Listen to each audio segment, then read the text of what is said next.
ಇದು ಏನಿದು, ಇದು ಏನ್ ಎಲೆ ಇದು? ಇದು ಒಳ್ಳೆ ಕುಡಿ ಅಂತ ಹೇಳಿ ಎಲೆ. ಇದನ್ನ ನಾವು ಈ ಭಾಗದಲ್ಲಿ ಸರ್ಪ ಸುತ್ತಿಗೆ ರಾಮಬಾಣ ಅಂತಾನೆ ಕರಿತೀವಿ. ಈ ಸೊಪ್ಪನ್ನ ಯೂಸ್ ಮಾಡೋದ್ರಿಂದ ಈ ಸರ್ಪ ಸುತ್ತಿ ಏನು ಒಬ್ರೊಬ್ರಿಗೆ ಪದೇ ಪದೇ ಆಗ್ತಾ ಇರುತ್ತೆ, ಒಬ್ರೊಬ್ರಿಗೆ ಎಷ್ಟೋ ವರ್ಷಗಳಿಂದ ನೋವು ಬರ್ತಿರುವಂತದ್ದಾಗಿರ್ಬೋದು, ಅಥವಾ ಈಗಾಗ್ಲೇ ಸರ್ಪ ಸುತ್ತ ಆಗಿದೆ ಅಂತಾನು ಹೇಳ್ತಾ ಇರ್ತಾರೆ. ಅವ್ರೆಲ್ಲರಿಗೂ ಈ ಒಳ್ಳೆ ಕುಡಿ ಮತ್ತೆ ಒಂದು ಗೋ ಅರ್ಕ ಏನಿದೆ ಅದು ತುಂಬಾ ಹೆಲ್ಪ್ಫುಲ್ ಇದೆ. ಗೋ ಅರ್ಕ ಅಂದ್ರೆ ಇದು ಇದು ಮಲ್ನಾಡು ಗಿಡ್ಡದ, ಇದು ಮಲ್ನಾಡ್ ಗಿಡ್ಡದ್ದು. ಅಂಡ್ ಇದನ್ನ ಬಟ್ಟಿ ಮಾಡಿರೋದ್ರಿಂದ ತುಂಬಾ ಪ್ಯೂರ್ ಇದೆ. ಅದಕ್ಕೋಸ್ಕರ ಇದೇ ಗೋ ಅರ್ಕನ ನಾವು ಈ ಸೊಪ್ಪು ಜೊತೆನೆ ತಗೊಳ್ಳಿ. ಈ ಮಲ್ನಾಡ್ ಗಿಡ್ಡದಷ್ಟು ಪ್ಯೂರಿಫೈ ಇರೋ ಗೋ ಅರ್ಕ ಎಲ್ಲೂ ಸಿಗಲ್ಲ. ಜರ್ಸಿ ದನಗಳದೆಲ್ಲ ಯೂಸ್ ಮಾಡಬಾರ್ದು.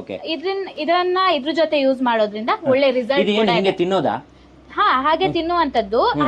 ಹಾಗೆ ತಿಂದ್ರು ಪರವಾಗಿಲ್ಲ, ಆದ್ರೆ ಇದನ್ನ ಗೋ ಅರ್ಕ ಮತ್ತೆ ಈ ಒಳ್ಳೆ ಕುಡಿ ಏನಿದೆ ಇದನ್ನ ಚೆನ್ನಾಗಿ ಮಾಡಿ ಮಿಕ್ಸ್ ಮಾಡಿ ರುಬ್ಬಿ ಅದನ್ನ ತಿನ್ಬೇಕು. ಮತ್ತೆ ಸ್ವಲ್ಪ ರಸವನ್ನ ಕುಡಿಬೇಕು. ಹಾಗೆ ಎಲ್ಲಾದ್ರೂ ಗುಳ್ಳೆಗಳು ಎದ್ದಿರುವಂತದ್ದು, ಕಲೆಗಳಿರುವಂತದ್ದು ಪ್ಲೇಸ್ ಗಳಿದ್ರೆ ಅದಕ್ಕೆ ಅಪ್ಲೈ ಮಾಡ್ಕೊಂಡ್ರೆ ಕಮ್ಮಿ ಆಗುತ್ತೆ. ನೋಡಿ ವೀಕ್ಷಕರೇ, ನಾನು ಇದನ್ನ ತಿಂತಿದ್ದೀನಿ, ಸಿಕ್ಕಾಪಟ್ಟೆ ಕಹಿ ಇದೆ. ಬಹುಶಃ ಕಹಿ ಇರೋದೆಲ್ಲವೂ ಕೂಡ ಆರೋಗ್ಯಕ್ಕೆ ಒಳ್ಳೇದು ಅಂತ ಹೇಳ್ತಾರೆ. ಈ ಗೋ ಅರ್ಕದ ಜೊತೆಗೆ ಈ ಒಳ್ಳೆ ಕುಡಿಯನ್ನ ಇವರು ನಿಮಗೆ ಬೇಕು ಅಂದ್ರೆ ಕಳಿಸ್ಕೊಡ್ತಾರೆ.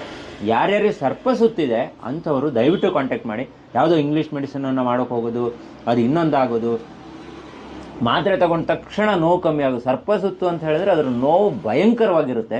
ಮಾತ್ರೆ ತಗೊಂಡ ತಕ್ಷಣ ನೋವು ಕಮ್ಮಿ ಆಗೋದು, ಮತ್ತೆ ಅದು ಉಲ್ಬಣ ಆಗೋದು, ಈ ತರ ಆಗಬಾರ್ದು ಅಂತಿದ್ರೆ ನೀವು ಈ ರೀತಿ ಒಳ್ಳೆ ಕುಡಿಯನ್ನ ಯೂಸ್ ಮಾಡ್ಬೋದು. ಇದು ಒಂಥರ ಸಿದ್ಧ ಔಷಧ. ಇದು ಮಲೆನಾಡು ಭಾಗದಲ್ಲಿ ತುಂಬಾ ಸಿಗುತ್ತೆ. ಆಮೇಲೆ ಇದನ್ನ ತುಂಬಾ ಜನ ಇಲ್ಲಿಗೆ ಬಂದು ತಗೊಂಡು ಹೋಗ್ತಿದ್ದಾರೆ. ದಯವಿಟ್ಟು ಇದನ್ನ ಯೂಸ್ ಮಾಡ್ಕೊಳ್ಳಿ. ಏನಾದರೂ ಸರ್ಪ ಸುತ್ತಿದ್ರೆ ಎಲ್ಲಿ ಕಾಂಟ್ಯಾಕ್ಟ್ ಮಾಡೋದು ಅಂತ ಗೊತ್ತಾಗಿಲ್ಲ ಅಂದ್ರೆ ಈ ನಂಬರ್ ಕಾಂಟ್ಯಾಕ್ಟ್ ಮಾಡಿ, ಇವರು ಕಳಿಸ್ಕೊಡ್ತಾರೆ.